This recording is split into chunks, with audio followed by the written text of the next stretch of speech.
رب العالمین په دنیا کې چې انسان پیدا کړی دی او بیا د دې انسان د هدایت لپاره الله پیغمبران او کتابونه نازل کړي دي. کم قوم چې په دنیا کې د پیغمبر تابعداري وکړه او په هغه کتاب چې د پیغمبر ورته وښو په هغې ایمان راوړه، عمل یې پرې وکړه، دا قوم په دنیا کې هم کامیاب دی او آخرت هم د کامیابی دی. او الله که داسې قومونه تیر شوي دي نو هغه الله کامیاب کړي هم دي. کم قوم چې په پیغمبر ایمان نه دی راوړی، د هغه په کتاب ایمان نه دی راوړی او لویي او کبر یې کړی دی، رب العالمین هغه قوم په دنیا کې هم تباه کړی دی، آخرت هم د رسوایۍ دی. د هود علیه السلام د قوم د هلاکت نه پس هغې ته بیا عاد اولا وې. عاد ثانی یو دویم قوم په دې مخ د ځمکه اوسېده او هغوی به شرک کو، د بوتانو عبادت به کو. رب العالمین قرآن حکیم کې تقریباً په 20 سورتونو کې ذکر کوي. اوسېدل به د شام او د دې حجاز د مکې مکرمې او مدینې منورې په دې منځ کې لوړ دنګ دنګ غرونه دي او په هغه غرونو کې د دوی آبادۍ وې، هغې کې به اوسېدل. تاریخ لیکي الم تر کیف فعل ربک بعاد ارم ذات العماد التي لم يخلق مثلها في البلاد وثمود الذين جابوا الصخر بالواد. دغه قوم ته به سمودیان وې او غرونو کې ځان له بلډینګونه جوړ کړي او آبادۍ جوړې کړې وې. او اوس هم تاریخ لیکي، موجوده یو مورخ مصري مورخ دی، هغه لیکي چې زه پخپله تللی یم، د علاقه مې کتلې ده او په یو لوی عظیم الشان غر کې اوس هم د بادشاه یو لوی محل موجود دی. نو چې غر اتراشي او په هغې کې د بادشاه محل جوړ شي، کمرې پکې جوړ شي، د بادشاه پایتخت پکې دی، حوض پکې د لمبلو، د اوبو د لمبلو حوضونه پکې دي، د څاروو د اسونو او د اوښانو د تړلو استبلې پکې دي. د غر دننه تراشلی دی او د هر څه په هغې کې جوړ کړي دي. اوس خلک دې وخت کې وایي ساینس ترقي کړې ده، بلکل ټیک ده، خو موږ وایو چې داسې مخکې هم یو ساینس تیر شوی دی. خو چې څنګه الله زمانه باندې د تبې نښې راوستی او هغه قومونه رب العالمین هلاک کړل، هغه ساینس یې ورسره تباه شو. نو د شام او د حجاز په دې منځ کې د دې غټې غټې آبادۍ وې، په غرونو کې محلات جوړ کړي او لوی لوی باغونه و، سرسبز و شاداب، خوږې اوبه، مزیدارې چینې او د زندګۍ د هغې زمانې چې څه د زیب و زینت او د آرایش او د خوبصورتۍ کم اسباب و هغه ټول هغې سره و. خو بدبخته و، د بوتانو عبادت به یې کو، هر چا ځان له په کور کې یو بوت ساتلی و، هغې بوت ته به یې سجدې کولې، عبادت به یې ورته کو، رام رام به یې ورته کول. او داسې بعضې پکې غټ غټ بوتان و، هغه په غټو غټو چوکونو باندې او په لویو لویو لارو کې ښخ کړي وو چې په لاره به تلل او په هغه چوکونو به راتلل، د هغې غټو غټو بوتانو عبادت به یې کو.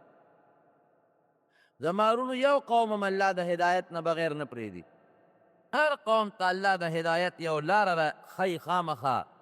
چې څوک دو نه وایي چې ما جاءنا من رسول. د قیامت په ورځ به بعضې خلک وایي الله مونږ له خو تاسو پیغمبر او استازی نه دی رالیږلی، د دروغو نه به وایي. یو قوم هم الله بغیر د پیغمبر نه دی پرېږدي. خامخا یو پیغمبر یا د پیغمبر خلیفه، جانشین، نایب، دا هر یو قوم ته الله رالیږلی دی لئلا یکون للناس حجة بعد الرسل، چې څوک د چا دلیل پاتې نشي چې الله پیغمبر ما ته نه دی راغلی، قانون او کتاب ماله نه دی راغلی، چې دا بانه د خلکو ختم شي. پروردګار ورته هم د دوی د قوم نه یو سړی راولېږه، حضرت صالح علیه السلام، د دې د قوم نه او د قوم او د کلي سړی د کلي په ماحول ډېر ښه پوهېږي. که د یو وطن سړی چاته نصیحت کوي نو هغه ته د خلکو مزاج معلومي، د خلکو طبیعت ورته معلومي. خلک ویولی شي او چې دا بار نه سړی راغی نو خلک هغه ته سپک ګوري مړه دا د کوم ځای نه راغی د خپل قوم ته دلته نصیحت کوه اوس موږ نه څه لږ غوږونه خورې نو حضرت صالح علیه السلام ورته رب العالمین د دوی د قوم او د خاندان نه یو پیغمبر راولېږه هغه ورته د الله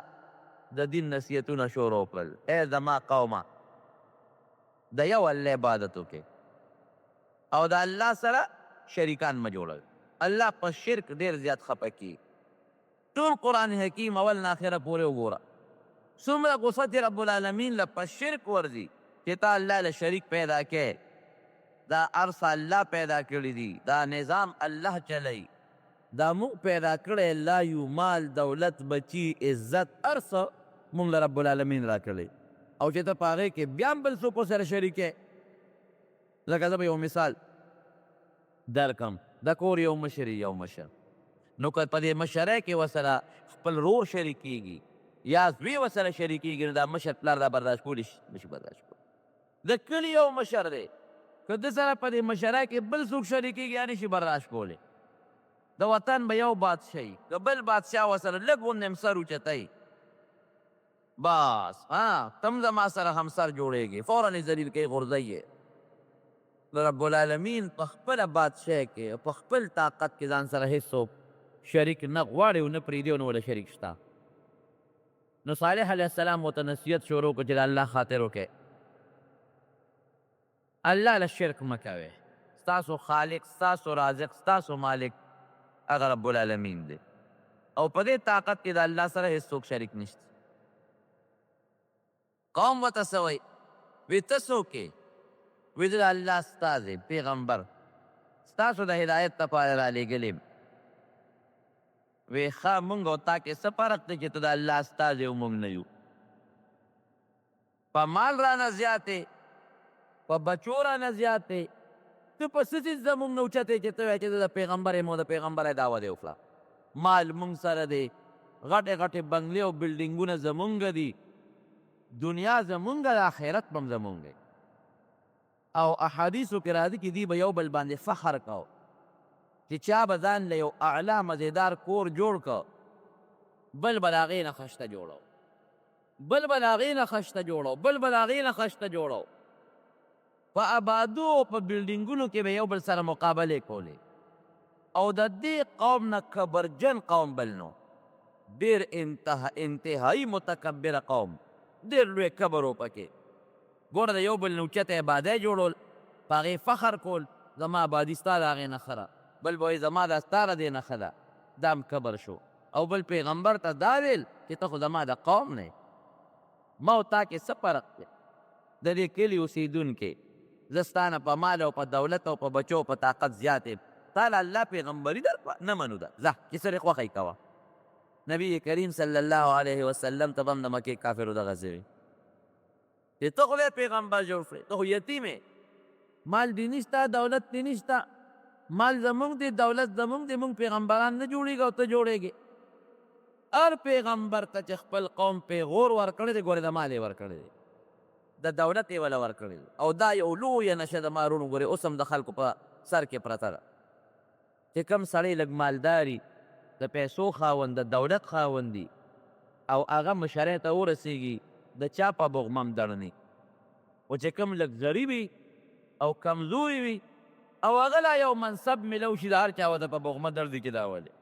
دا د پښتانه یو رواج را روان دی پیغمبري خو د الله له طرف نه یو نعمت و قسم دی ګورې که دا هم برداشت کولی شوه خو زما ورونو عزت په مال او په دولت او په بادشاهۍ کې نه دی فقیر د زمانې به شلېدلې څپلۍ به بې کس او بې څوکه به الله چې هغه له کوم مقام ورکوي دا د ډېرو نوابانو خانانو دی نبی کریم صلی الله علیه وسلم فرمایي رب اشعث اغبر لو اقسم على الله لابره ډېر کله یو سړی وي سر به ببري دوړې به پې الوتي دوړې خیرن خچن به هېڅوک به یې په څه کې نه شماري خو که دې په الله قسم وخوري چې زما دې په رب العالمین قسمي چې اوس به باران کېږي حالانکې شین اسماني د وریځو پته نه لګي نوري ښه تیز او دې قسم وخوري چې زما دې قسم پاللی چې اوس به باران کېږي نو دی به الله په هغه قسم کې دروغجن نه کي، حانس به نه کي او په هغه ساعت به الله ورېځ راولي او باران به دله به الله دومره عزت ورکړي. یو فقیر سړی ملنګ په لاره تېرېده، څپلی شلېدلي دي یا نشته، جامې شلېدلي دي، څادر هر څه شلېدلي دي، یو ښار ته ورغی. نو پخوا به د ښار دروازې وې، خو دا فقیر ملنګ نیک سړی دی. دا زمونږ د فقیرانو ملنګانو په شانتې نه چې دا کچکورې په غاړه کې و بیزو یې ترخ کي او چې په یو دغه کیسې به شپېلۍ هغه خلکو ته وي او خلکو نه سوالونه کوي. هلکه بیزو راته ګډوم، دا د حضرتجي بابا ملنګ دی او دا د پلانکي بابا ملنګ دی. دا ګڼ کپان دوکهباز سوالګري حرام خواره نه ګورې. دا سوال چې کوي دا حرام پوري سوال حرام دی، دا ګناه ده. او څوک ښکر وایي او څوک وایي د بابا من راوړه، څوک وایي د پلانکي من راوړه، دا ګناه ده، دا حرام. هغه نیک سړی و، الله ته نږدې انسان و. یو ښار ته ورغی چې اوس څه ګوري، د ښار ټولې دروازې بندې دي، لین لګېدلې دي، لین دلته ټانګو لین لګېدلی، هلته لاسونو لګېدلي دي، هلته پیاده و دی. د دې پېښور ښار هم پخوا دا مشران وي غټې غټې دروازې وي او د دې سپین ږیرو مشرانو نه مو اورېدلي وي چې ماښام به هغه دروازې بندېدې، څوکیدار به پرې ولاړ او ستار به کولاوېدې. ښار نه ګیر چاپېره وي، یو لوی دیوال ته و چې څوک ډاکه ونه کړي. نو دروازې بندې دي. نو ده چا نه تپوس وکړو چې هلکه دا دروازې ولې بند وه؟ وایي دا د دې بادشاه نه باز تښتېدلی. نو بادشاه اعلان کړی چې دروازې بندې کړې، هسې نه دا باز ته بارونه دي. نو دروازې بندې دي او بار خلک په قطار ولاړ دي چې تر څو د بادشاه باز نی نیولې شوې هغې پورې دروازې نه کولاوي، چې باز پیدا شي دروازه به کولاوي. دې فقیر سړي یو سوړه سویلې وکړه او د ښار نه داسې بار ووت. وایي یا الله عجیبه نظام دی. داسې سړی دی بادشاه کړی دی چې د پوندو پورې بې وقوف دی، قمقل خر. دا بادشاه دی، باز ته دروازه بندوي. اوس باز خو چې تښتي نو هغه خو څه ګډه چیلې ده چې په دروازه منډې کړي او نه سپی دی. هغه له خو الله وزرې ورکړي دي او داسې وزرې دونه اوچت مزل کوي چې د باز نه اوچت پرواز یو مارغه هم نشي کولی. په دې باز کې هم بیا خپل قسمونه دي. د دومره مضبوط طاقت په دې وزرو کې الله یې ښودی دی او په دې خپو کې پنجو په دې مخوکو کې چې دې دومره اوچت پرواز کوي چې دومره اوچت یو مرغه هم نشي کولی. نو باز په دروازه خو نه بندېږي چې بې وقوف ورته دروازې بندې کړي دي. باز خو چې تښتي خو چې یو وزر ووي اسمان ته به رسېدلي، نیمې ته به رسېدلي، تښتېدلی به. وی الله داسې بې وقوف بادشاه که ده کې طاقت او باز بندوي نو په دې ښار د جال واچوه. کیوں نه ته دومره جال خو ده سره شته چې په دې ښار د پاسه یې واچوي. نو بې وقوف دروازې بندې کړي دي. یا الله عجیبه نظام او خدایي دی ده. یاره واقعي د الله د خدایت او د رب العالمین د نظام ته بعضې وخت کې د انسان عقل نه رسي، کار نه کوي. خدا به زمونږ د عقل نقصان یې ګورئ. د الله خدایۍ کې فرق نشته، مونږ نه پوهېږو. وی پروردګاره عجیبه نظام دی دی. هغه بې وقوف خر چې هغه باز ته دروازې بندوي، هغه له د الله بادشاهي ورکړې ده. څوک ورته سلوټ کوي، څوک ورته په لاس په تندي لاسونه ږدي، جی جناب ورته کوي، ټول خلک یې تابع دی. او پروردګاره چې زه ستا نږدې بند یم، د هغه نه خوراکي عقل زیات دی. نو زما سپلی هم نشته، جامه مې هم نشته، د کور غیب هم نشته، الله د ناستې او د ولاړې د سر ستورې مې هم نشته. او دغه بې وقوف دی، جاهل دی، بې المازه دی، نه روجې شته او نه مونځ شته او د جهان قمقل هغه له دې څه ورکړي دي او زه خو ستا نږدې بنده یم. الله د ما له دې څه راکړي؟ ناشنا خدایي دی ده. نه ما ته مې یو ځل یو سړي خبره کوله، یو خان یې یادو، وی ګوره وي د هغه دومره موټرې دی او بلا جایدادونه دی او بنګلې دی او ټکي مونځ نه کوي او موږ ټول اوس خدای پاک ته لګیا یو مونځونه کوو، زمونږ ته پیسې درک نه لګي. تا باندې تړې وایي دا نو دم دا وایي چې پروردګاره مونږ خو دا کونډې او دا تندي ته په دا سجده کې وسولولو او نه کور شته او نه جامه شته او ته هغه نظام ته وګوره. نه دی په هغه بیابان کې وده شي چې وده شو، رب العالمین یې په خوب کې ولید. الله سړي ته هدایت دی. بنده ولې په سوچ او په پریشانۍ کې وی الله په دې پریشانۍ کې مجھے زمونږ د علاقې د بادشاه ډېر سخت مقل چې بس تم دروازې بندوي خدای هغه له غټه بادشاهي ورکړې ده مونځ نه کوي روژه نه نیسي او ډېر بد عمل لري او بېوقوف دی او خدای مونږ خو تا ته په سجدو د تندي وسولو زمونږ د سپلو درک نه لګي نه جامه شته نه پیدا رسم نشته عجیب ناشنا خدای دی ده رب العالمین ورته وایي چې بنده را خو اسانه خبره زما خو یو خبره چې ویم کن هغسې شي زه به اوس د هغه نه د هر سوالم تاله به یې درکړم او تا نه به د هر سوالم هغه له به ورکړم د سکنډونو خبرې دي ته به اوس د هغه په ځای بادشاه شي او خلک به درته سلوټونه کوي او سه به د دنیا غلامان او مریان او بنګلې به دي پوره به د دې ښار بادشاه شي او داسې الله کولی شي که نه شي کولی جواب راکړي نواز شریف بادشاه نو او دا چې موجوده کم صدر ده به ورته سلوټ نه کو بوټ له به یې درز ورکړه او په تندي به یې ورته لاس کېښود هغه نواز شریف جیل ته لاړ او نن یې په خپل وطن کې ځای نشته په خپل ملک کې ځای نشته او هغه سلوټ والا راغی او د هغه په کرسی کېنه تؤتي الملک من تشاء وتنزع الملک ممن تشاء قرآن حکیم کې الله فرمایي چې چا نه وغواړم بادشاهي ترې والم او چې چا له وغواړم هغه له یې ورکړم وتعز من تشاء وتذل من تشاء الله چې تو غواړي چا له عزت ورکړي او چې تو غواړي چا له ذلت ورکړي نو بادشاهي عزت ذلت بادشاهي اخیستل دا د رب العالمین په اختیار کې دي دا د چا په اختیار کې نه دي اوس په سکنډونو کې د هغه نه هر سالم او تاله یې درکړه او چې ستا دا کوم نعمت دی دا به هغه له ورکړه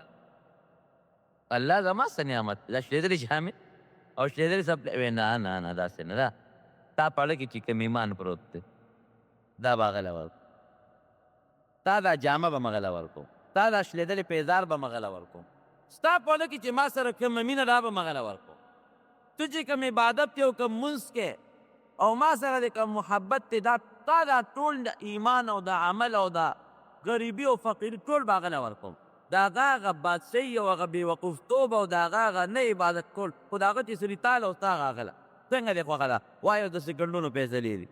وی نه رب العالمین زما پړه کې چې کوم ایمان پروت دی او زما پړه کې کومه تا سره مینه او محبت پروت دی دا خو لا یو بادشاهي ده چې د ټولې دنیا په بادشاهي هم نه ورکو دا حقیقت دی رونو که نه که زمونږ د امریکې بادشاهي ویسې خپلو کې سوچ کوو د امریکې او د بش غوندې ایمان زمونږ وې د بش چې هغه کې مسلماني نشته ایمان پکې نشته نو دا به مو خوښه وه چرم نه که د روس بادشاه وی او خدای دې نه منه د چین بادشاه وی او الله دې نه منه هغه ښه وه او که دا د جوار او د غنمو ډوډۍ چې د الله ایمان پکې دی دا خوند کوي دا خو د دنیا نظام دی یو 2 میاشتې به یو 3 میاشتې یو کال به یو 10 کاله به یو 15 کاله عمر یې که 100 کاله عمر یې که ختم د هغې خلکو خو آخرت تباه دی الحمدلله زمونږ خو آخرت شته که نه د هغې خلکو په الله ایمان نیسته زمونږ په الله ایمان دی د هغې خلکو په پیغمبر علیه السلام ایمان نیسته زمونږ په ایمان دی د بش ایمان نشته د هغه څه ایمان دی د هغه دغه ایمان دی چې عیسی علیه السلام د خدای زوی دی مریم بیبي د خدای ښځه ده عیاذا بالله زمونږ خو دغه ایمان نشته مونږ خو وایو دا ټول د الله مخلوق دی د الله بندگان دي نه الله له زوی شته او نه وله ښځه شته وی نه الله دا مې نه دي پکار نو جناب دا پیغور اوس هم بعضې خلک د فلانکي مال دی د فلانکي دولت دی فلانکي سره دا شی دی خیر مړه دنیا هم ښه ده آخرت به هم ښي زمونږ دنیا هم خرابه دا دنیا خرابوالی مونږ دې ته وایو چې پیسه ورسره ني نه شکر دی زمونږ دنیا ښه ده مونږ مسلمانان یو شکر دی دنیا هم ښه ده زمونږ په پیغمبر ایمان دی شکر دی دنیا هم ښه ده رب العالمین ته سجده لګو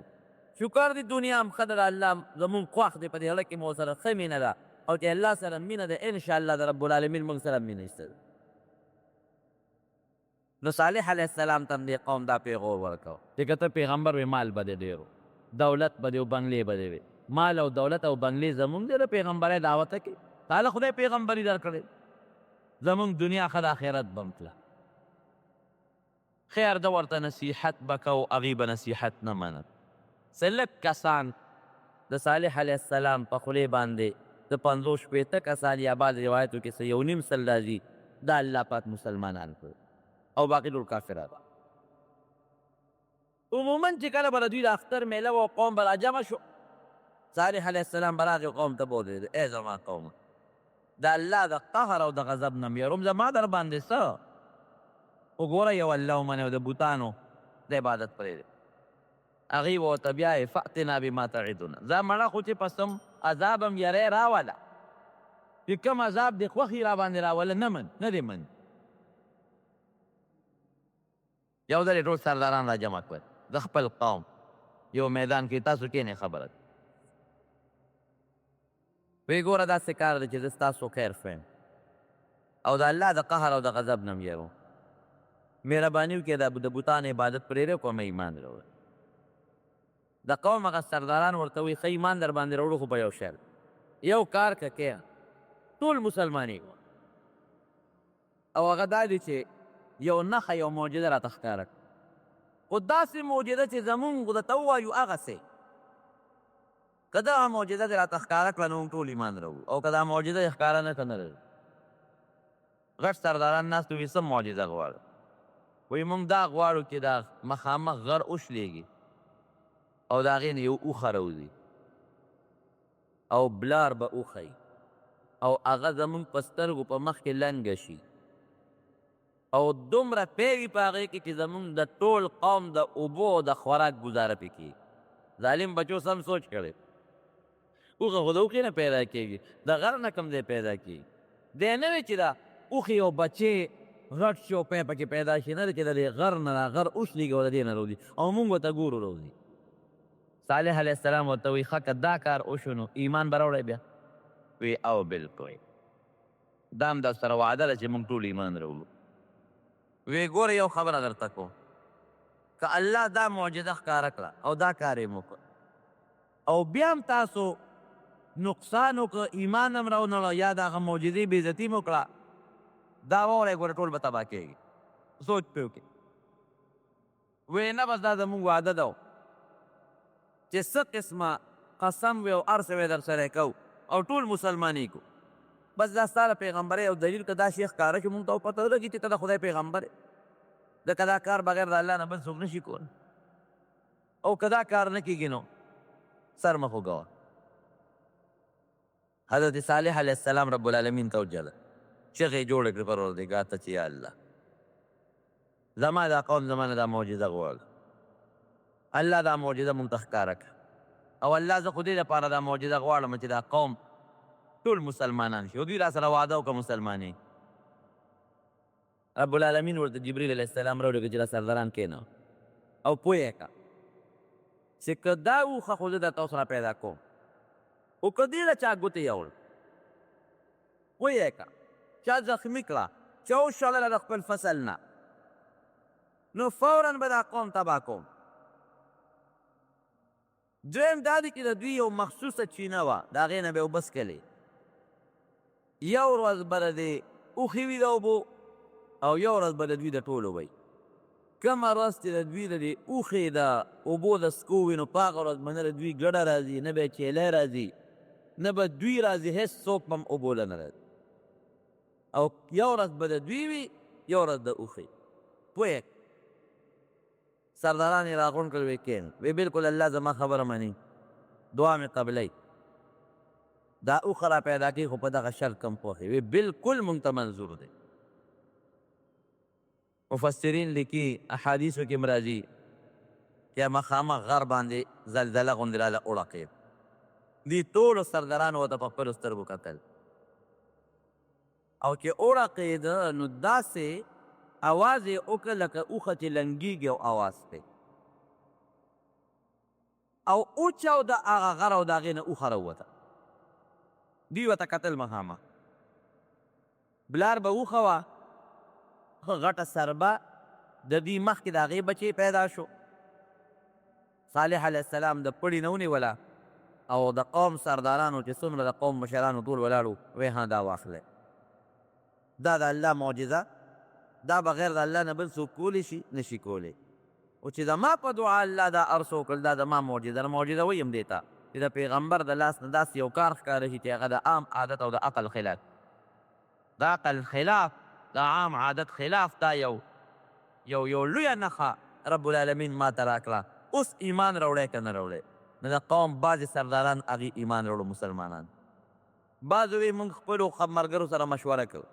چا وی یاره دا خو جادوګر دی جادوی را باندې وکړو خو خیر څه موده د اوښې ډېر قدر کوو یو بل ته به یې وی ګورې پام کوئ چې اوښې له ګوتې یو نسئ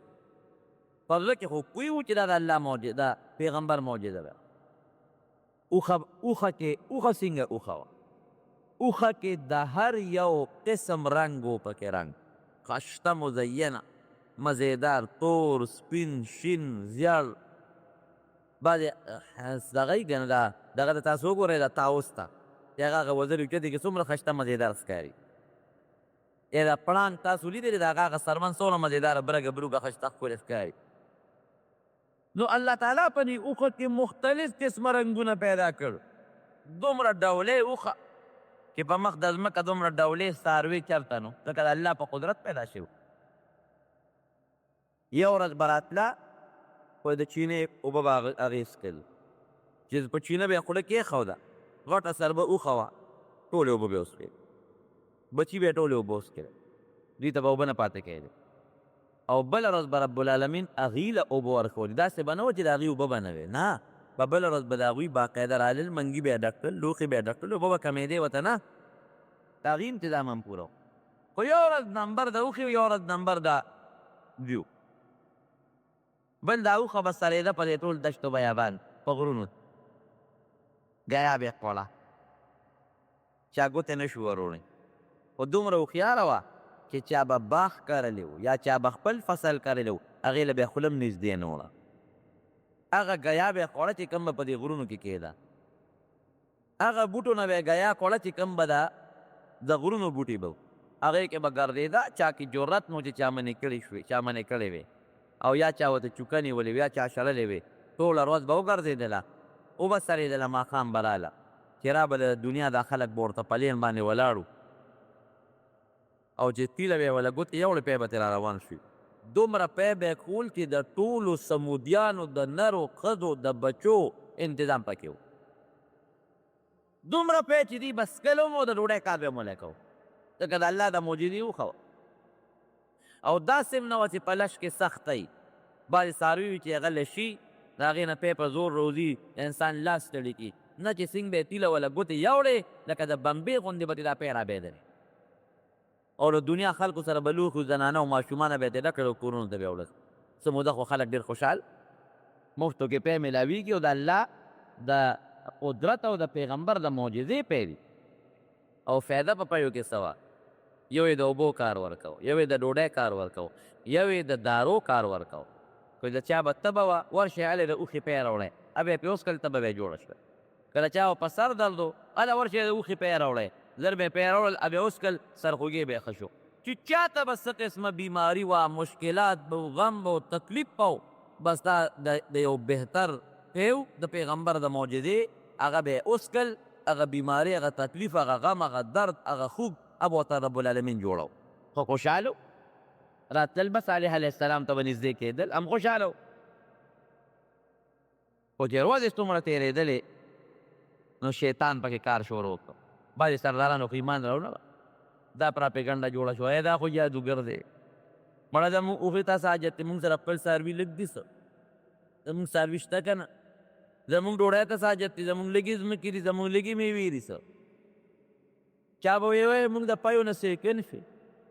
لکه څنګه بني اسرائیلو ته به هغه من او سلوار راتل څه مودې وخوړل او بیا ویې یاره چې ته غنم او جوار او اوږه او مسور پکار دی او پیاز او دال پکار دی الله ورته ویې ځای ورځی دغه ښار ته چې دال او مسور هم خوښ دي خدای هم بې خو باسه بني اسرائیلو ورځی پې همغه یې نصیب شو دغه کې بعد به یاره بس موږ په پیو څه کوو لږ پی خو نه دي چا به وي زموږ د غرغه ګیاګانې او خوراکونه ټول خلاص کړئ چا به وي یاره زموږ نه یو ورځ اوبه څکي دا بانې جوړې شي او پراپېګنډې جوړې شي خو ګوتې چا نه شوې وروړی که چا به ویله که دا شعبې ونه سئ ګوره تباه به شي مختلف سکیمونه او حربې استعمالولې خو دا طاقت او جرت په چا کې نو چې اوښې له څوک ګوتې یوسي شیطان ورته یو لاره وښول یو دوه ډمې وې ډمې مشهور د زمانې په دې وطن له هغې یوې ډمې نه یو ظالم مطالبه د ګناه وکړله هغې ورته ویل چې بلکل زه در سره واده کوم خو په دې شرط کې په دې اوښه به غوزار کې په توره وجنې دی هغه بلې ډلې ډمې یې بل هلک ته وو چې تا لور په نکاح درکړو ډېره مالدار م او ډېره خوبصورته م خو په دې شرط چې په دې اوښه به د تورې غوزار کې بس د نفساني خواهش د وجې نه هغه دوه کسان تیار شو د قوم نور خلک هم ورسره تیار وي موږ د سره شاته ولاړ یو غوزار به تاسو کوئ اوښه په ځنګل کې سړېدله او دغه دواړه ظالمان ورغلل او په توره یې پرې غوزار وکړو را ویې غورځوله چې څنګه یې راوغورځوله بچي یې منډه کړئ صالح علیه السلام له خلک راغلل وایي چې هغه فلانکي او پلانکي خو هغه اوښ حمله کړه او په بعضې خلکو رپرپې راغی او بېهوشي او سکته راغله چې خدای پاکه دا خو واقعي د الله هغه غضب او عذاب رانیسي صالح علیه السلام ورته ویې ورسې دا بچی یې راونیسئ که بچی م وله قابو کو خو د الله د قهر نه به بچ شئ او که بچی م وله قابو نه که نو عذاب د باندې راځي دوی مخکې و بچی ته مخکې ورپسې که غر ته هغه بچی ور ورسېد او هغه غر ورته وچلېد او واپس پکې هغه بچی ورننوت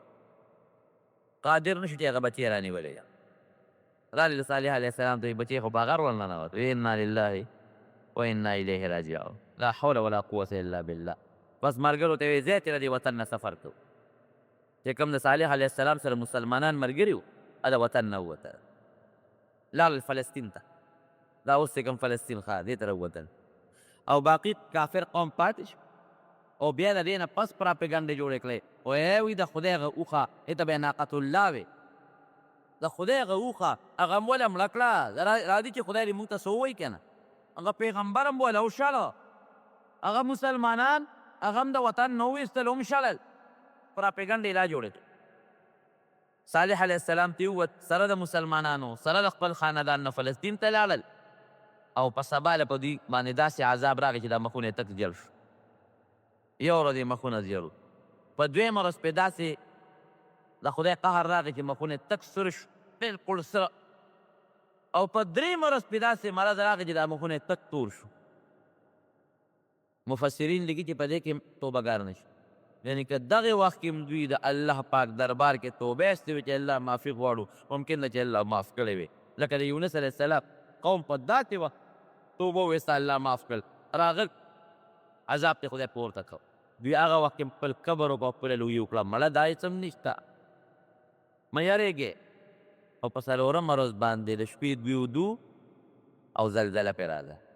او زلزلې سره د اسمان کې د برېښنا نه پړقا پړوقي او د غرار دغسې ګلزار شو او داسې د تندر اوازونه پرې راغلل چې کوم سړی او کومه ښځه په کوم ځای پراته وم پاکه ځای ته سوقته کلي روان شو خلک مړه شو په یک دم یو سیکنډ کې د ټولو نه سووته وجودونه یې پرې شو بلکل سهار چې به کتل دا وجودونه یې بلکل په دامیان به یې سرمنې پرې شوې وې او د چا د وجود نه کلمې او زړونه او اینې او سږي بار راوتي او دومره د بجلۍ د تندر د الله هغه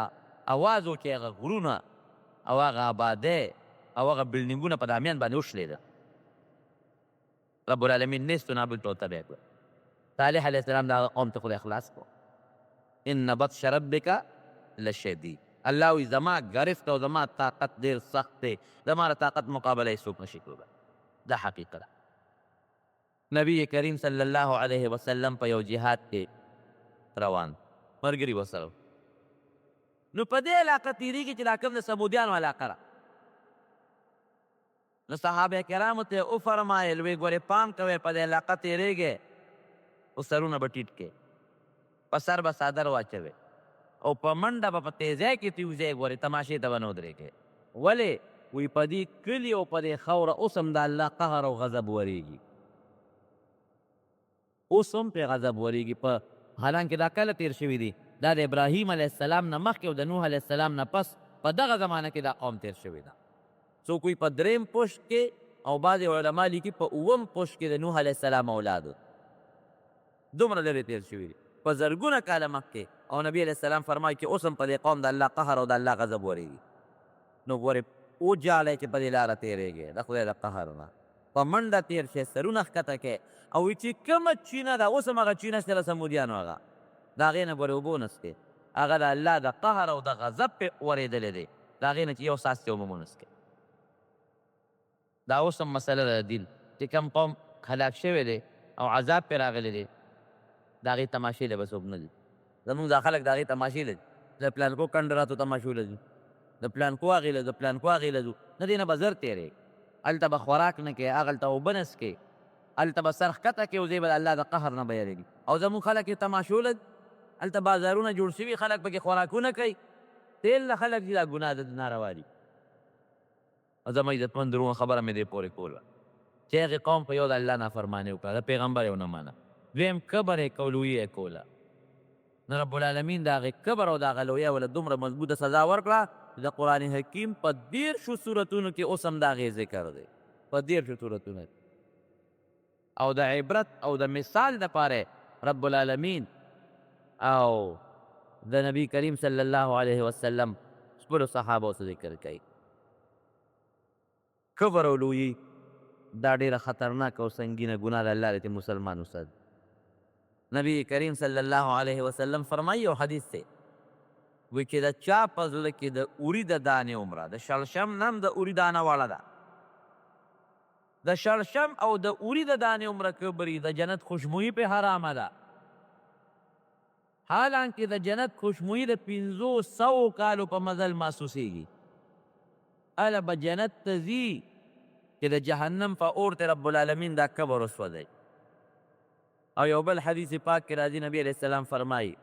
چې دا کم متکبرین دي په دنیا کې کبرجن خلک، دا به په آخرت کې د میږو عمره کې واړه واړه به ذلیل او رسوا به د میږو عمره د محشر په دې میدان. او اواز به کېږي د هغه کبرجن خلکو په دنیا کې چې لویي یې کوله او کبر یې کو. نو کومه قومونو چې کبر کړی دی، کومه قومونو چې لویي کړې ده، هغه رب العالمین په دنیا کې هم ذلیل کړي دي، هلاک کړي دي، او آخرت هم د ذلت. دویم د یو مسله یو خو هغه شرک دی چې دا کافر یې کوي، او ښکاره غټ شرک دی، د هغې نه خو به ځان ساتي. لکه بوتانو ته سجدې کول شي، الله له زوی ګڼل، الله له لور ګڼل شي، الله له دې هر څه عیبونو نه پاک دی. لیکن زمونږ په دې وطن کې بعضې خلک دا واړه واړه شرکونه کوي. واړه شرکونه څه شی دی؟ ریا ګوریم شرک دی، راکوټه شرک. نبی کریم صلی الله علیه وسلم فرمای ان اخوف ما اخاف على امتی الشرک الاصغر. ډیر د یارې سیز چې زه په خپل امت یریږم هغه راکوټه شرک دی. قالوا وما الشرك شرك الاصغر یا رسول الله؟ الله رسول راکوټه شرک څه شی دی؟ قال الرياء والسمعه. یو کار دی لکه چې خلک یې وویني او د شهرت لپاره یو نیکي کوي، دې د شرک وایي. عبادت سړی الله له کوي، چې ته د عبادت دې لپاره کوې چې خلک ووایي چې دا عبادت ګزار دی، نو په هغه ښودنه کې د ځان سره الله سره بل شریک کړه. دا خو ته الله ته ښیې، الله په ځای مخلوق ته مه ښو. د قیامت په ورځ به یو سړی راولي، رب العالمین به ورته وفرمایي تا څه عمل کړی؟ وی الله ما خو ډېره لویه صدقه کړې ده او ډېر مالونه مې ستا په لار کې خیرات کړي دي. الله به فرمایي او اتا کړي دي خو زما د رضا دپاره نه، هغه دې دپاره چې خلک وایي چې دا پلان کې سخي دي، دې له دې کړي. نو تا ته په دنیا کې هغه خپله میوه میلاو شوې د خلکو ویلي دي چې پلان کې سخي دي، دلته آخرت کې هم نشته، ورغورځوی جهنم. بل سړی به راولي تاسو کړي دي؟ الله ما جهاد کړی دی، بلا جهادونو بلا کافر مې وجلی دي. رب العالمین به فرمایي او دا کافر هم وجلی دي، جهاد دې هم کړی دی، خو هغه تا دې له کړي چې خلک وایي چې دا فلان کې ډېر لوی بهادر دی، او هغه په دنیا کې خلکو ویلي دي درته، آخرت کې هم نشته، ورویې غورځوی جهنم. بل سړی به راولي تاسو کړي دي؟ الله ما خو ډېر منځونه او ډېرې روجې او دسونه کړي دي. وی یوه تا کړي دي خو ما له نه، چې زه رضا شم. تا دې له کړي چې خلک وایي چې فلان کې ډېر عبادت ګزار دی، او چې څه دپاره دې کړي دي په دنیا کې راته هغه میوه میلاو شوې د خلکو درته ویلي دي، ورویې وړی جهنم. ما خو دې قرت او قرآن ویلی دی.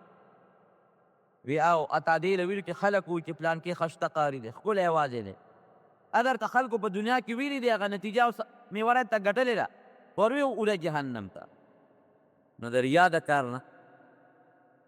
به ځان ساتو. نفلي عبادت کې ریا کېږي، ښه په فرضي کې نه. فرض مونځ خو به د خلکو مخکې کې، هغې کې ریا نه. فرض روژه خو د خلکو مخکې، فرض حج د خلکو مخکې کې، هغې کې ریا نه. نفلو کې ریا، نفلي عبادت ته صدقه ده، که نفل دي که پټه روژه نفلي نیسې ته تهجد کې هغه د خلکو نه پټ کوه چاته ښکاره کومه. دویم که زیارتونو له ځې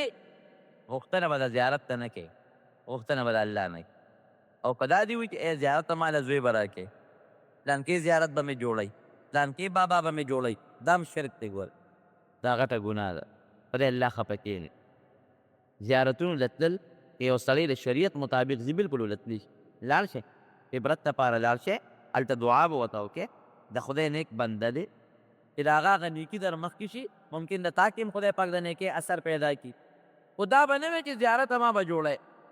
یا کانې راوالې او ژبه پې ټکې او یا درب وله غوټې ورکوې چې یو غوټه مې ورکړه یو زوی به مې کېږي که دوه مې ورکړي دوه دامن به مې کېږي. دا قصې پیسې ټولې غلطې دي. دې ځای نه به تور چهرې والي څوک پیر بابا له څوک کاکا صاحب له دي. دا مې د پیر بابا منه دا د کاکا صاحب منښتي چې کوې یو د الله به کوې. ګوره د بنده منښتي منه ده، منښت عبادت د الله په کار دی، د بنده نه. د الله په نوم خیرات وکړه، ثواب یې که پیر بابا ته بخې که کاکا صاحب ته بخې خو بخور، که نورو مړو ته بخې ثواب ورته بخلی شي. منښت به د الله په نوم کې، ذبح او څاروي به د الله په نوم حلالې. غوښتنه به د رب العالمین نه کې، جوړونکې،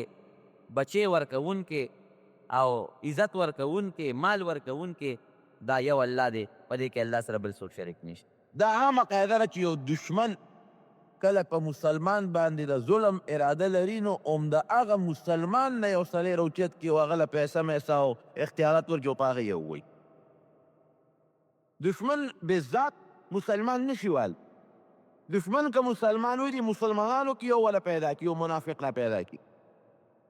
هغه منافق باید دا مسلمان ووایي. دا عامه قاعده ده، پخوا د زمانې دا قصه را روانه ده.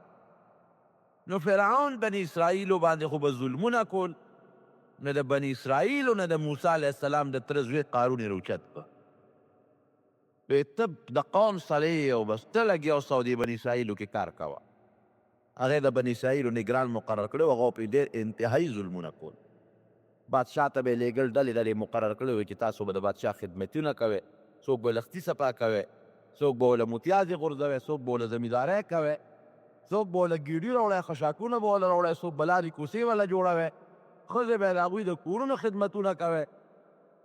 دې دا قانون په دې مقرر و او مال او دولت دومره د سره و چې په احادیثو کې راځي، بلکې قرآن حکیم کې الله فرمایي دومره دولت ورسره و چې د ده کنجانې د جرندو به یو لویه ډلې په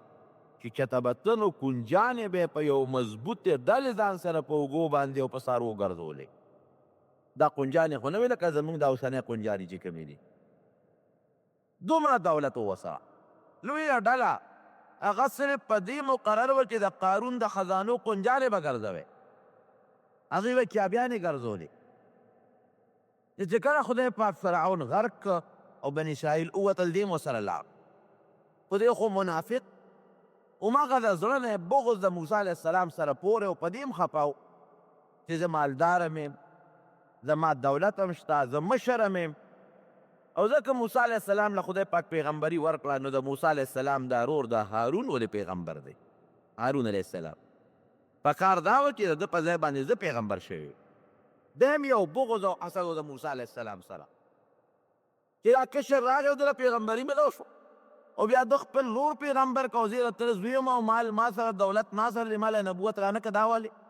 حالانکې دا نبوت دا د چا خپل اختیاري شیز نه دی، دا د الله خو الله یعلم حیث یجعل رسالته. الله قرآن کې فرمایي هغه ځای ما ته معلوم دی چې کوم ځای کې د پیغمبري ورکوم. یو زمیندار دی په ځمکه کې کار کوي، نو هغه په خوره ځمکه کې چرې هم کار نه کوي، هغه تخم خوري. هغه ځمکه کې کار کوي چې هغه جوړه ځمکه وي، خوږه ځمکه وي، بیا نور هم پاکه او جوړه کړي، د هغې نه پس پکې غنم کري. یعنې په دې دش بیابان قیمتي ځمکه ده، سړک په غاړه ځمکه ده او د مرلو ځمکه ده. خو یاره دا که میدان یې نو چا پکې غنم ونه کرل. دا څوک نه دی چې دا ځمکه قیمتي راځي دې کې غنم کرو. نه، هغه ځمکه کې قیمت ته څوک د ځمکې نه ګوري. دا پېښور کې مې 10 مرلې یا 15 مرلې پلاټ واخېست او دا خو ډېر قیمتي به 15-16 لکه وشو، دې کې به غنم کرم. ای کې څوک غنم نه تري، قیمت یې زیات دی خو د غنمو قابله نه ده. دغه رنګ یو سړی مالدار دی، نو یو زمیندار سړی هغه ځای کې غنم کوي چې هغه ته پته لري چې دا غنم زرغونی. رب العالمین به پیغمبري غوندې لوی نعمت هغه چاله ورکوي چې هغه ته الله ته پته وي چې دا وجود د پیغمبرۍ قابل دی سخت هم برداشت کولی شي تکلیفونه هم د قوم برداشت کولی شي او ما ته هر وخت جالي به او د قوم دپاره د هدایت یو ذریعه به مي تاسو وګورئ د پیغمبرانو حالات نو قیمت او مال ته خو ته نه ګورې چې مال قیمتي ځمکه کې کار کوي او کاش پکې کوي هغه ځمکه کې کوي چې هغه تخم زرغونوي دغه رنګې الله مالدار ته نه ګوري مال څه شی خدای پاک چې غوښتل بعضې پیغمبران یې هغه هم پیدا کړي دي چې هغه د ټولې دنیا بادشاهان لکه سلیمان علیه السلام خدای پاک چې غوښتل نو هغه پیغمبران هم خدای پیدا کړي دي چې هغې سره ډېر لوی دولت و لکه اسکندر ذوالقرنین حضرت داود علیه السلام سلیمان علیه السلام بادشاهان هم د ټولې دنیا بادشاهي ورسره لیکن مال ته خدای نه ګوري الله هغه د پیغمبر وجود ته ګوري چې دکې صلاحیت شته او که نشته نو قارون په دې غصه و چې ما ته پیغمبري میلاو نه شوه او موسی علیه السلام زما نه کشر دی د هغه ورور هارون علیه السلام زما نه کشر دی هغې ته میلاو شوه لکې دا نفاق و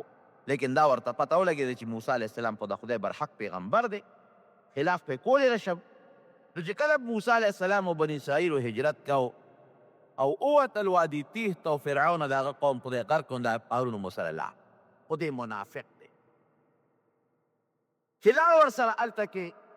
دې یو سکیم او یو سازش جوړ کړ چې هغه د موسی علیه السلام به په کومه طریقه زه بدنام کړم او چې دې مې بدنام کړ دا عامه قاعده ده یو نیک سړی وي یو عالم وي نو که ته هغه عالم بربادول غواړې نو ته بدنام کا قوم ته بدنام کا جامع ګنده که پلیته کا نو چې کوم زرګونه یا لکونه یا سوونه خلک د هغه تابعدار دي بس هغه به په یو ساعت لو شي که خلک خود یو نیک سړي پسې روان دي خو د هغه د نیکۍ د وجې نه روان او چې تا دې ته خبره جوړه کړه چې د هغه هغه نیکي دې برباده کړله او خلکو ته ثابته کړه چې دا خو یو نیک سړی نه دی دا خو یو ګنده سړی دی نو مسلمانان خو نیک سړي پسې د نیکۍ د وجې نه دي بیا د چا کار سره چې دغه نیک سړي پسې نو قارون په دې سوچ کې لګېدلو چې دا موسی علیه السلام به زه کله دا قوم به ترې واړوم او دا خلک به ترې واړوم او په کومه طریقه به زه دا موسی علیه السلام بدنام کړم پیسه خو ورسره وه نو یو سکیم یې جوړ کړو یو سازش یې جوړ او د کبر هم ډېر زیات و دته به د خپل قوم بعضې کسان وویل چې ګوره مونږ خو موسی علیه السلام پیغمبر دی مونږ خو د هغه ډېر عزت کوو احترام یې کوو ته د هغه مخکې هم ګورې داسې ډېر د کبر خبرې کوې لا تفرح ان الله لا يحب الفرحین کبر مه کوه په دې مال باندې ګوره د خدای پاک ګورې کبرجن خلک نه خوښ او دا حقیقت هم دی رونو خدای دې مونږ کې عجزي پیدا کړي الله فرمایي الکبریاء ردائي وی دا لوی زما صادر دی او زه خپل صادر کې ګورې ځان سره بل څوک نه پرېږدم یو انسان کبر کوي نو خدای پاک هغه له خامخا ذلت ورکوي لږ غوندې خو به یو پوټي لویي استعمال کړي فرعون ته وګوره کبر یې وکړو انا ربکم الاعلی خدای غرق کړو دغه رنګې ورپسې هغه حامان ته وګوره هغه شداد ته ورپسې وګوره دغه رنګې اوس د موسی د نبي علیه السلام دشمنانو ابو جهل ته وګوره څومره کبر ابو جهل شروع کړی عتبه ته وګوره او شیبه ته وګوره دا د پیغمبر علیه السلام دشمنانو کبرجنو ځان ته به لوی وی او مسلمانانو ته به ذلیله نسبت باندې کتل خدای پاک هغه مسلمانان دومره عزتمند کړل چې تر ننه پورې د یو ادنا دا چې د دنیا په نهایت باندې یو کمزوري مسلمان بې ماله مسلمان هغه ته به تم دعا کې او په عزت به نوم اخلی وی به حضرت بلال رضی الله تعالی عنه او هغه لوی سرمایهدار او د دولت خاوندان چې کوم کافرانو ابو جهل عتبه او شیبان هغه ته به لعنت الله علیه خدای دې په لعنت نازل کړي هغې نوم به په بد والی د مسلمان د هغه صحابي نوم به په عزت باندې اخلي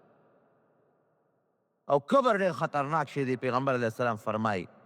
تر څو پورې چې د انسان په دې زړه کې د شړشم د دانې برابر کبر پروتي د جنت خوشبویي پې حرامه ده دا به ترې وباسم دا کبر جهنم کې یو څو غوټې به ورکو چې پاک یې کړم د هغې نه پس به جنت ته ځم دغه کبر سره به دې جنت ته چرته هم نشي تللی لکه جامه چې سړی ایزي که نه ویډه به یې په هغه مشین کې واچي په صوباړو یو وي نو چې پاکه شي د هغې نه پس یې سړی اغوندي دغه رنګې دا کبر به دې زه وباسم دې به زه ذلیل کوم په جهنم کې د هغې نه پس به بیا دې جنت ته نو کبر او انسان سره به څه کبر خوند وکړي لویي به خوند وکړي زمونږ خو چې معمولي پخې کدل شي نو بیا زمونږ د چغو نه خو په ګاونډ کې هم څوک خوب نشي کولی معمولي چې په غاښ هم دل شي نو زمونږ د هغه چغو د وجې نه بیا په ګاونډ کې هم څوک خوب نشي کولی لږ هم په سر درد شي نو بیا زمونږ نه په کندي کې هم څوک خوب نشي کولی لږ غونډه اودس ماتې یا زیات شو یا بند شو لږ تیز شو د ستونه دې شو یا لږ بند شو نو دته به خلکو وی ګوره لا تفرح کبر مه کوه ان الله لا يحب الفرحین دا کبرجن د خدای نه خو دا ته څه کې دا مال خو خدای درکړی ده به څه وی دا مال خدای راکړی دا مال خدای نه راکړی دا خو ما سره علم دی او تجربه ده او هنر دی دا مال ما په هغې ګټلی دا ما په هغې دا مال حاصل کړی دی نو ګوره یو خبره دلته کې م یاد وساتئ هېڅ چېرې دله خدای که مال درکړه دولت درکړه دا به چېرې هم نه وایي چې دا زما کمال دی دا به وایي چې که دا نوری ډوډۍ ده یا د جوارو یا د غنمو دا مال الله راکوي بعضې وخت د ابتلا د وجې نه به خدای په پته یو امتحان به راوړي ابتلا به راوړي ته ګوري به الله زما په دې مال کې ته څه کوې امداد کوې که نه کوې د خدای په دې مال کې د الله حق ورکوې او که نه ورکوې نو قارون جناب کبر وکړه لکه دغه دو کسانو چې کبر وکړو دا مال خو ما ته وایي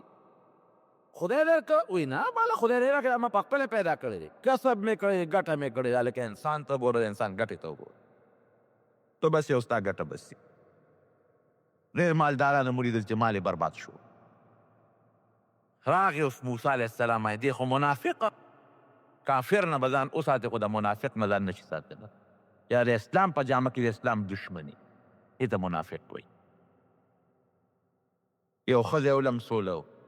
هغې ته یې داسې چل به وکړي چې ته په موسی علیه السلام الزام ولګې چې ما سره یې څه ناجایز کار کړی دومره دولت به درله درکړم هغې ویل ډېره ښه جوړه یې ورسره وکړه لوی موسی علیه السلام ناست دی بني اسرائیل یې راغونډوي په وادي تیغ کې زرګونه خلک دي سوونه خلک دي قارون پاڅېده یا موسی ته موږ ته د نیکۍ تلقین راکړې یو په خپله یې دغه حال دی او موږ ته نیکۍ ښیې څه حال مې دی هغه ښځې ته پاسه هغه ښځه پاڅېده ویې دی موسی چې دی نو ما سره دغه بدعملي کړې د خدای په پیغمبر یې الزام ولګ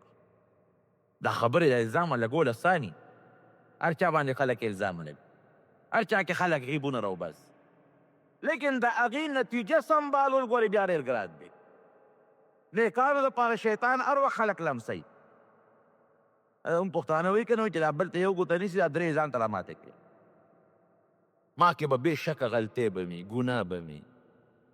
مونږ کم مولا دا ویلي چې د ګناه نه پاک یم نو ته به په مولا کې په نیک سړي کې په بل چا کې به عیب راوباسې لیکن ته د خپل ګریوان کې هم سوچ وکړه چې دا کم عیب زه په دې فلانکي کې راوباسم چې دا ما کې هم شته او که نشته ما کې څومره عیبونه کې بلکې لټوم زه خو ټول د عیبونو نه ډک یم نو ګورې پام کوئ بهتان په بل مسلمان کې عیب پیدا کول د بل مسلمان سپکاوی کول مسلمان ته پیغور ورکول دا ګوره ډېره خطرناکه ګناه ده او ګوره نبي علیه السلام فرمایي مشکات شریف کې حدیث دی چې څوک دا کار کوي که نه د بل عیب لټوي نو که د توبه خلاصه شوه که توبه ونه ویستلو چې د کم عیب په هغه مسلمان کې راوباسي نو دی به هله خدای وجني چې هغه عیب خدای په ده کې پیدا کړي توبې وباسي ټول زموږ ټول ورځ جومات کې ناست بل غیبت اجرو کې ناست په بل کې عیبونه راوښکم دوه کسه چې ناست دي بل باندې باسونه کول خو زموږ مجلس هم دغه چې یو پاک مسلمان باندې کې راوباسي په هغه به تفسیر یې شروع کړو دغه زموږ ژوند دی خو لمونځ وکړو هغه دغه چی کړو خولې نه لږ غوندې وار ورکول پکار دي دا خوله د خدای په ذکر جاري کړې دا نورې خبرې پرېږدې هغه د پاسېده وایي ته د خلکو د نصیحتونه کړو پاسې دا چل کړې موسی علیه السلام وایي ښه او کې جلالیت لږ زیات و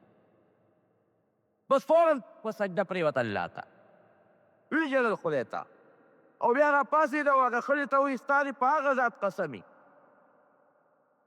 چې ته یې پیدا کړي دي اسمانونه یې پیدا کړي دي رښتیا وایه بچې مو سره هغې ښځې سره رښتیا ووایه ستا دې په هغه ذات قسمي چې اسمانونه کې پیدا کړي دي دروغ به نه وې ښځې باندې راپرپې چې د خدای نوم یې واغېست پړچېدو شو وی ما دروغ وویل صاحب ته ډېر پاک انسان یې دا ماله قارون پیسې راکړي چې ته په موسی علیه السلام دا ګوی کې بس موسی علیه السلام خو په غوسه کې وي خدای راوینیسه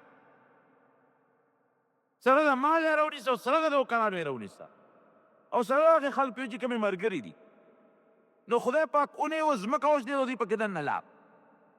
مال یې هلاک شو دیم خدای ځمکې ته چې ځمکې راښ که ای موسی معافي راته وکړه ای موسی معاف مې که ویې نور یې م راکاږه